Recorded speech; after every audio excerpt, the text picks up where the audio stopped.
এই তোর আমি কতবার বলছি হ্যাঁ, যে আমি যখন কথা বলবো আমার মুখের উপর কোনো কথা বলবি না।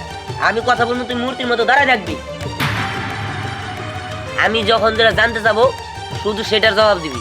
না, আমি কোনো মূর্তি না, আমি একজন মানুষ। আর তুমি কোনো মূর্তি বিয়ে করনি, একজন মানুষকে বিয়ে করেছো, তাই জবাব দেওয়া লাগে। এই তোর মুখে কি কোটি কোটি কথা জমা থাকে নাকি, যে কিছু বলার সাথে সাথে উত্তর দিয়ে দেস? উত্তর দেওয়ার জন্য শিক্ষা, মেধা, সাহস লাগে, যা সবকিছুই আমার মাঝে আছে। উফ, মন চাইতেছে তোরে ধরে জুতা পিঠা করি, আর নইলে আমি নিজে জুতা পিঠা খাই। সারা রাত তো তোর জ্বালায় আমি ঘুমাইতেই পারি নাই। সকালে এই যে আবার তোর লিগাই আমি নাস্তা করতে পারলাম না। হ্যাঁ, এমন পর্যন্ত নাস্তা করি নাই, মেজাজটা একদম 440 হয়ে গেছে। আর এদিকে আমার বাবা মা এক জায়গায় গেলে আসার কোনো নাম নাই। আজকে একদিনের কথা বলে যায় 5 দিন হয়ে গেল এখন পর্যন্ত বাড়িতে আসে নাই। তো একটা কাজ কর, তুই তোর বাপের বাড়ি চলে যা। যা। আশ্চর্য, বাপের বাড়ি যাবো মানে? হ্যাঁ যাবি, কারণ বাবা মা বাড়িতে না থাকলে তোর লগে আমার লগে প্রতিদিনই ঝগড়া বাঁধবো। এর থেকে দরকার নাই, তুই তোর বাপের বাড়ি যা। আমার বাবা মা যখন আসবো আবার আসি। যা। তুমি এটা কি বলতেছো? দেখো, আমাদের বিয়ে হয়েছে, এখন পর্যন্ত একটা বাচ্চা কাচ্চা হয় না, আর তুমি কখনো আমার আলাদাভাবে সময়ও দাও না। একটা বাইক পেয়েছো, সেটা আবার রাতে বেডরুমে নিয়ে যাও, বিছানা ছেড়ে ওই বাইকের উপরে যেয়ে শুয়ে থাকো। কবে দেখবো বিছানার মধ্যে ওই বাইকটাই রেখে দিয়েছো। বউয়ের আশা আকাঙ্ক্ষা মেটাতে পারবে না, বউকে বউয়ের মর্যাদা দিতে পারবে না, তাহলে বিয়ে করার কি দরকার ছিল? হ্যাঁ দরকার ছিল, দরকার ছিল। যে দরকার আমি বিয়ে করছি সেই দরকারটা আমার পূরণ হয়ে গেছে। অতএব তুমি এবার আসতে পারো। আগে বাবা মা আসুক, ওনারা এসে দেখুক যে তুমি আমার প্রতি কিরকম আচার আচরণ করো। আমি শুধু তোমার দিকে তাকিয়ে ওনাদেরকে কিছু বলিনি, ভেবেছিলাম যে আস্তে আস্তে সবকিছু ঠিক হয়ে যাবে, কিন্তু ঠিক হওয়া তো দূরের কথা, তোমার ব্যবহার তো আরো উগ্র হয়ে যাচ্ছে। সব জানার পরে ওনারা যে সিদ্ধান্ত নেবে সেটাই আমি মেনে নিব। দুনিয়াতে আমি অনেক বেহায়া বেশরম দেখছি, কিন্তু তোর মধ্যে একটাও দেখি নাই। তোর আমার এখন সহ্য হতেছে না, ভালো স্বাস্থ্য তুই চলে যা। যা যা। আসুন, বাড়ি কিন্তু একদম খালি। রাগের মাথায় কি দিয়ে কি কইরা ফেলাই, পরে একটা দুর্ঘটনা ঘটলে পরে তোরই সমস্যা হয়ে যাবো। তাই ভালো ভালো বলতেছি, এখনো তোর শরীর অক্ষত আছে, আল্লাহর রাস্তায় চলে যা। যা। হ্যাঁ, আমি যাব, কিন্তু তোমার ভয়ে না। গ্রামবাসী যেন তোমার এই বইয়ের প্রতি দুর্ব্যবহার না জানতে পারে, এই কারণে চলে যাব। ঠিকই চলে যাচ্ছি, বিকেলবেলা আবার এসে পড়বো। না, তার কোনো প্রয়োজন নাই, তোর বিকালবেলা আসতেও না। আমার বাবা মা যখন আসে তুই তখনই আসিস। জি না, আমি কখন আসবো যাবো সেটা আমার বিষয়।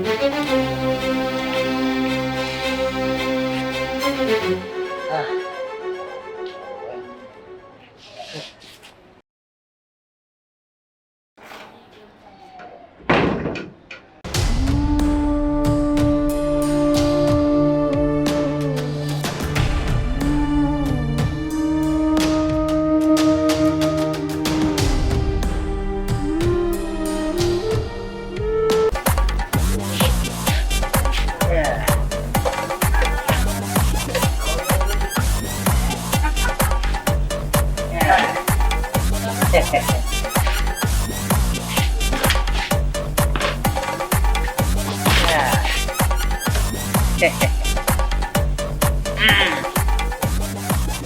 এই হলো আমার যৌতুকের বাইক। এই ধরনের বাইক চালানো আমার অনেক দিনের স্বপ্ন ছিল। ঘটক এসে আমার বাবা আমাকে বললো যে একটা পাত্রী আছে অনেক সুন্দর, হ্যাঁ ওই মেয়ের বিয়ে করলে যৌতুক হিসাবে R15 বাইক দিবে। আমিও রাজি হয়ে গেলাম। হ্যাঁ আচ্ছা, আমার বউরে তো আমি বাড়ি থেকে বের করে দিলাম, কিন্তু ও তো বললো যে ও বিকালে আসবো। আমার বাবা মা তো এক জায়গায় ঘুরতে গেছে, তারা যদি বিকালের আগে এসে পড়ে তাদের সামালটা দিব কেমনি? একটা কাজ করি, ও আসার আগেই বাইকটা কোনো জায়গায় রেখে আসি, কারণ বউ না থাকলে চলবে কিন্তু বাইক না থাকলে চলবে না। যৌতুক হিসাবে সেই লেভেলের একটা বাইক দিছে। যাক, আমার শ্বশুরবাড়ির লোকজনের টেস্ট আছে।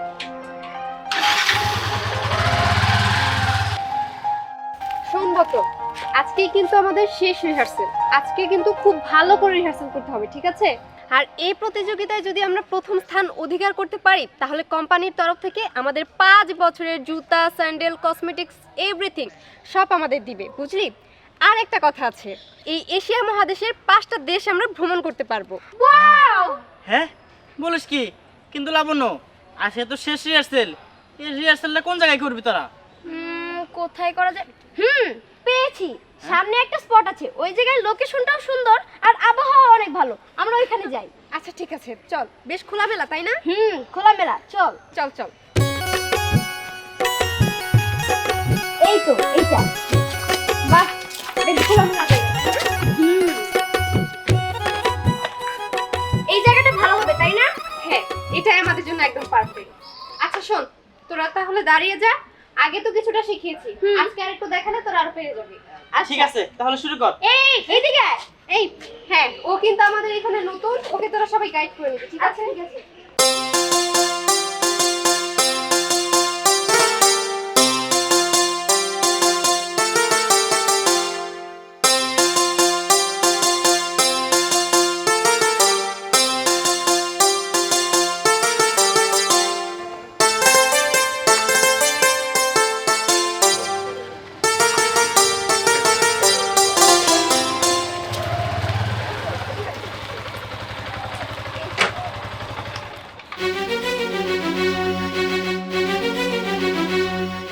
এই, তুই কি আর ঘন্টা খানিক পরে আসতে পারলি না? তাহলে তো আমাদের ফাইনাল রিহার্সালটা কমপ্লিট হয়ে যেত।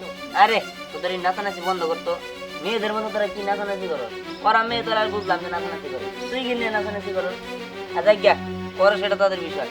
বাসে একটা ঝামেলা হয়েছে। ঝামেলা? তোর আবার কিসের ঝামেলা? হ্যাঁ, সুন্দরী একটা বউ পাইছোস, দামি একটা বাইক পাইছোস, তোর কিসের ঝামেলা? আর সেই সাথে সাথে আমাদেরকেও ভুলে গিয়েছিস। ভাইয়া, সেদিন না আমি তোমাদের বাড়িতে গিয়েছিলাম, ভাবি না আমাকে না খুব আদর যত্ন করেছিল, ভাবি না খুব কিউট।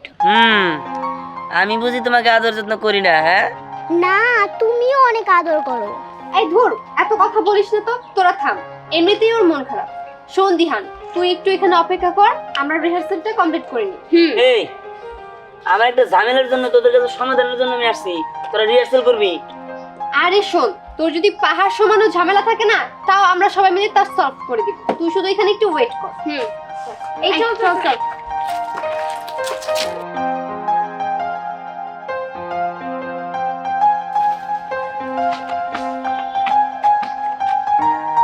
এই, তোরা দাঁড়িয়ে যা।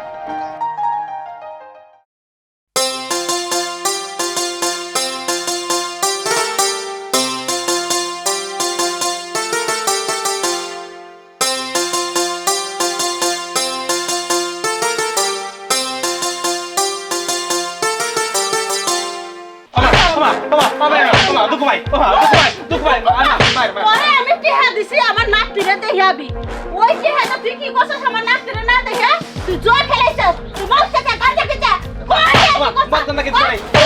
কোনো ছেড়ে না ঘুরে গেছিলি? হ্যাঁ, কোনো ছেড়ে পিছনে কেন চাস? এই কবে মোবাইল নষ্ট হলো? মোবাইল নষ্ট হলে আমি জানতাম, আমার লাগে সেটারি, মার লাগে সেটারি। তোর মা এই দেখ, গুছা দেবে, গুছা দেবে। কিবা করে ট্যাক্স করতে বলি? ছেড়ি না গেছিলি না সারা নিয়ে? সত্যি কথা বল, সত্যি কথা বল।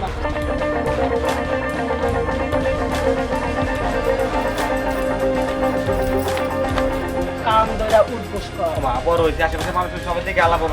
কেউ নাই, ছেড়ে পিছনে যাওয়া তোর শিক্ষা দিতেছি গুলি। ওঠ, বস।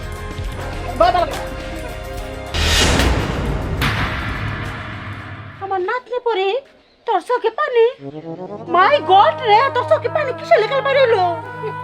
দাদি, আসলে তোমার নাতিন জামাই আমার সময় দেয় না, সবসময় ওই বাইক নিয়ে থাকে।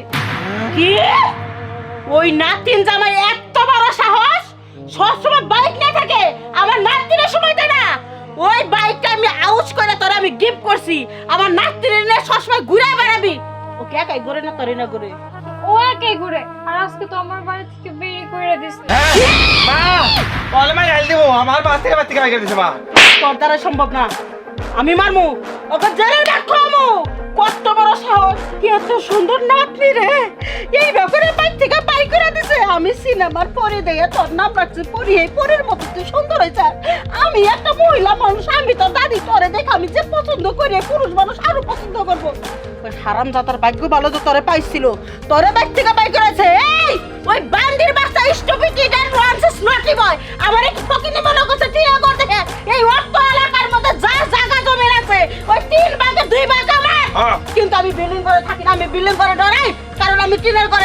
কারণ মেঘ বৃষ্টি কারণ যে কোনো মুহূর্তে ও কথা বাদ দাও। যে কোনো মুহূর্তে বিল্ডিং ঘর ভাঙবো আমি বিল্ডিং ঘর দেই না কিন্তু হারামজাদা কাছে সাইজ করবি ইচ্ছা মতন কি কর হ্যাঁ ওমা তুমি কি বকবক করবা না প্রতিশোধ নিবার দেবে?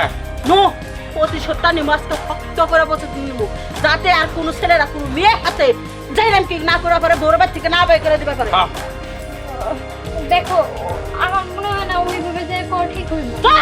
একটা কথা কবি না তোরা আমি দেখে শুনে বিয়ে দিছি আমার নাতনির সাথে পুতলা না কথা বাইক থেকে বের করে হ্যাঁ। এর উপরে এই অপমান আমি সহ্য করবো মনে না একটা ধরে আমি শিক্ষা দেবো ওমা করে যাও কে? রাস্তা তো এইদিকে। ও রাস্তার দিকে ওই রাগুর সাথে ভুলে গেছে হ্যাঁ তাতে যাও।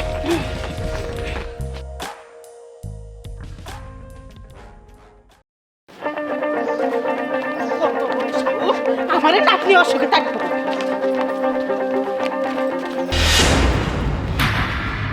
বৌমা তুমি বাহিরে?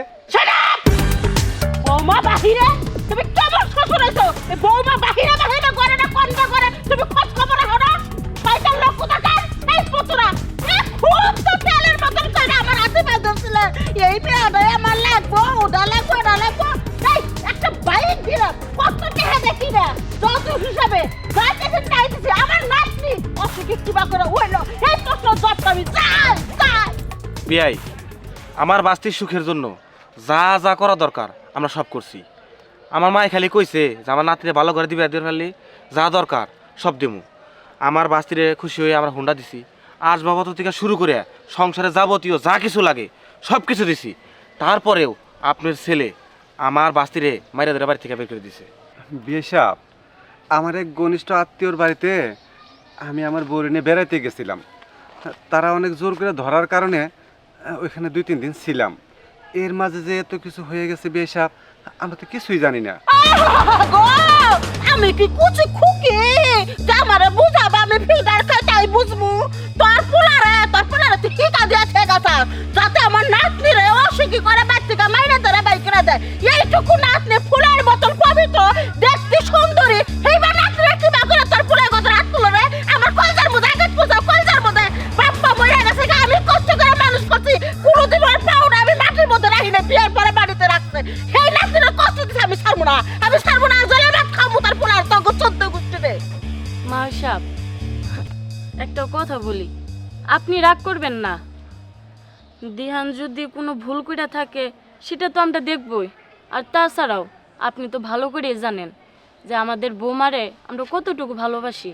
ওরে বাবা রে বাবা আমি কে কুকা বুদা হ্যাঁ আমি কোন এত বড় হয়ে গেছি বয়স হয়ে গেছে আমার শুরু থাকছে কিন্তু আমি কলম দাদা এখানে রাখছি আজকে যে তোর পোলা যে কামটা করছে আজকে দিনের মধ্যে যদি তারা সমাধান না করো বম চেন ওই বম তাকে বাইতে না ফেলামো পুরা বাড়ি ঘর যদি যাবা যা আছে ফুটতে জয় যাবো না আর বসবাস করে খাবার পারবি না সাহেব, আপনি রাগারাগি করেন না। চলেন আমাদের সাথে বাড়িতে যাই। আমার পোলা যদি এরকম করে থাকে এর একটা বিচার আমরা ঠিকই করবো। বিচার করবো যে নর্মাল ভাবে কইতাছে নর্মাল যদি বিচার হয় এই বিচার আমি মানি না শক্ত বিচার করা লাগবো আরে আরে দিহান, কি ব্যাপার? তোর কাছে আবার কেন কে? দিহান, দিহান, দিহান।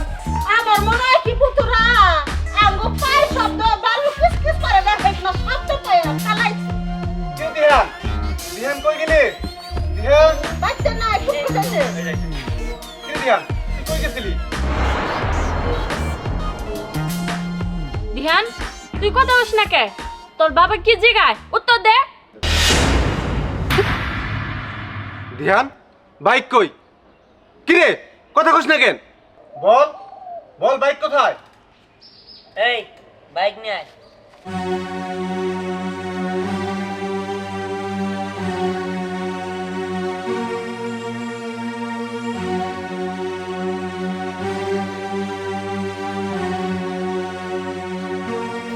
দিহান, আমি শুনলাম তুই নাকি সারাক্ষণ বাইক নিয়ে পড়ে থাকিস, বৌমার কোনো খোঁজ খবর নিস না। আর বৌমা, এত কিছু হয়ে যায় তোমার সাথে, তুমি কেন আমাকে জানাও না? এই বিষয়টি আপনাকে জানায়নি, আপনি আপনার ছেলের সাথে চিল্লাচিল্লি করতেন। আর এই বিষয়টা যদি গ্রামের মানুষ জেনে যেত তাহলে একটা বদনাম হয়ে যেত, এই কারণেই আপনাকে বলিনি। দেখ কত বুদ্ধিমতী বউ পেয়েছিস, তোর ওর কাছে অনেক কিছু শেখার আছে। বল, বৌমাকে তাড়িয়ে দিছিস কেন? তাড়িয়ে দিয়েছি মানে? কই, আমি ধরো তাড়িয়ে দিই নাই। আমি আসলে বলছি যেহেতু বাবা মা বাড়িতে নাই, তুমি তোমার বাপের বাড়িতে ঘুরে আসো, বাবা মা আসলে তারপরে আইসো। এটা তাড়া দেওয়ার কি আছে? ওরে বাবা রে বাবা, কই এইটা তারে যার কি আছে? হ্যাঁ এই তুই যদি আমার নাতনিরে ভালোবাসেনি, এই বাইকেট করে নিয়ে আস, সুন্দর করে ছোট করে নাচতে নাচতে যায় আঙ্গ বাচ্চাটা কই খাইলি নি বই একলা বাড়াইছে, তার মানে মনে মধ্যে করতে পারো সাদার কি আমি রাখবো না, আমার নাতনিরে রাখবো না, বাইক নিয়ে যাবো আর 14 গোষ্ঠীর নামে আমি মামলা করবো, লাল দালালের ভাত খাওয়াবো। আমারে কি তোমরা চেনো? হ্যাঁ আমি বিবেচি বলবো, এলাকার সব মহিলারা আমাকে ডরায়, পুরুষগুনা ডরায় না। সাহেব, আপনি একটু থামেন, আমি বিষয়টা দেখতেছি তো। বলছি আমার পোলার বিচার আমি করবো। কই বিচার এখনো তো শুরু হলো না, খালি তামাশা দেখলে আমাদের কোন চায়া চায়া। হ্যাঁ, মা একদম ঠিক কথা কইছে। তুমি যদি আমার বাস্তিরে ভালোবাসতা তাহলে তোমার বাইক আছে, বাইকে করে নিয়ে আমাকে বাড়িতে পৌঁছায় দিয়ে আইতা। তুমি যে আর একলা পাঠাইলা, তার সাথে যদি কোনো দুর্ঘটনা হইতো, মেয়া মানুষ, তুমি যদি ভালোই বাসতা তাহলে তার এই ঘটনা ঘটাইতা না। তোমার মনে মধ্যে শয়তান গেছে। আমার মনে হয় কি তুমি মনে আমার বাস্তিরে থুইয়া অন্য জায়গায় পরে কে করতেছো, এটা 100%। তারা নিয়ে নিয়ে হুন্ডাই করো। ঠিক কইছে আমার পোলা, আসল জায়গায় তুই হাতটা দিছিস, আমি তো টের পাই না, কারণ আমার হচ্ছে চুল পাকছে, কলম দিয়ে ঢেকে রাখছি, বয়স হয়ে গেছে, বয়স হলে কোনো সব বুদ্ধি জ্ঞান না হারায় ফেলা, ছোট পোলা বড় হয়ে যায়। এই আমার এত সুন্দর একটা নাতিরা বিয়া করছো, তোমার মন ভরে না? এই বাইক নিয়ে নিয়ে তো পিছাতে 2-3টা ছেড়ে আছে, আমার মনে হয় এই ছেড়ে মেরি না ঘরে পরকিয়া করে। ঠিক কথাই। এই তোরে একবার জেলখানায় ঢুকামু, আমার নাতনিরা ওর সাথে রাখবো না, ওরা আমার চুপাইতে পারমু চাইতে চলো, সাই কিবা করে আমার পিলে। আমা ঠিক কথা কইছাও, আমার বাস্তিরে এই বাড়িতে রাখবো না, নিয়ে রাখনি। চল চল চল কইতেছি। মামা সাহেব, এই চল, আমার তো একটা কথা চলবো না। হ্যাঁ পুলাই মোটরসাইকেল ছেড়ে গো পড়ালে গুইরা বেড়াই পার্কে দিয়া বাদাম খায়, সুলে খায়, তুমি টের পাও না বাদ পাও আয়া। হ্যাঁ চল চল। আরে এই দাঁড়ান দাঁড়ান। দাদি, আগে আমার কথাটা একটু শুনেন। আসলে হয়েছে কি, বাইক আমি অনেক পছন্দ করি, তো আমি বাইকটা অনেক ভালোবাসি, আর বাইক নিয়ে ঘোরাঘুরি করতে সেই জন্য পছন্দ করি। আর আমার বাইক কিসের জন্য আমি ঘরে রেখে দিই জানেন? কারণ বাইরে রাখলে যদি চোরে নিয়ে যায় তখন তো আমি অনেক কষ্ট পাবো, তাই আমার বাইকটা আমি ঘরে রেখে দিই। আর মেয়েলি বিষয়ের কথা বললেন, আমি কোনো মেয়েলি কোনো বিষয়ের মধ্যে জড়াই নাই, আমি কোনো মেয়ের সাথে সম্পর্ক করি না, ওর শুধুমাত্র আমার ফ্রেন্ড। আপনার বিশ্বাস না হলে আপনি পরীর কাছে জিজ্ঞাসা করে দেখেন। নাতনি, আমার নাতিন জামাই এতক্ষণ যা কিছু কইলো ঘটনা সত্যি? ঘটনা সত্যি, কিন্তু একটু সমস্যা আছে আর কি। কি সমস্যা কত? ওর মেইলি বিষয়ে কোনো সমস্যা নাই, ওই যে বাইকটা আসলে সবচেয়ে বড় সমস্যা। ও সবসময় বাইক নিয়ে থাকে, আমায় কখনোই সময় দেয় না, এই নিয়ে আমার মন খারাপ। সবসময় বাইক নিয়ে থাকে, আমার নাতনির সময় দেয় না, এটাও তো বিশাল একটা সমস্যা। আমার নাতনির যদি সুখে না হয়, নো নেভার। তার মানে আমি বাইকটা কিনে দিয়ে কি ভুল করেছি? না দাদি, ভুল করো না। আসলে তুমি হয়তো বা বুঝতেছো না। তুমি যদি আমার জায়গায় থাকতা তাহলে বুঝতা যে এই বয়সের ছেলেদের একটু বাইক টাইক লাগে। আর তোমার যদি এতেও বিশ্বাস না হয় যে আমি ওরা ভালোবাসি সত্যি সত্যি, তাহলে একটা কাজ করো, আমি তোমার ভালোবাসার প্রমাণ দিতেছি। তুমি এই বাইকটা তোমার সাথে নিয়ে যাও, তখন দেখো যে আমি ওরে ফালাই দেই না আমার কাছেই রাখি। কি কইলে তুমি নাতিন জামাই বাইক আমারে দিয়ে দিবা? তার মানে তুমি আমার নাতিরে ভালোবাসো? দেখো আজকে আমি কত বড় একটা ভুল পথে যাবার চেয়েছিলাম, কিন্তু আমি আর সোজা পথে আয়া পড়ছি তোমার জ্ঞানে। নাতিন জামাই, আমি তোমারে কথা দিতেছি 6 মাসের মধ্যে BMW গাড়ি আমি তোমারে গিফট করব। আচ্ছা, তাহলে এই খুশিতে আমাদের রিহার্সালটা আমরা শেষ করি। হ্যাঁ, তোরা সবাই আয়। আরে তোরা আবারও শুরু করতেছো? হ্যাঁ।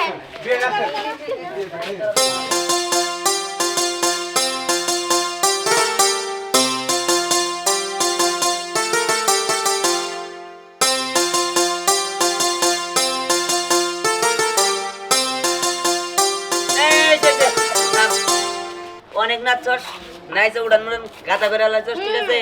এন আল্লাহর রাস্তে তোর একটু যা, আমার হলো একটু কথা আছে। বুঝতে পেরেছি, অনেক দিনের গ্যাপ তো, তা পূরণ করতে একটু টাইম লাগবে। এই তোরা থাক, এই চল আমরা যাই। আচ্ছা ঠিক আছে, যা যা। কথা বল, এই চল চল চল।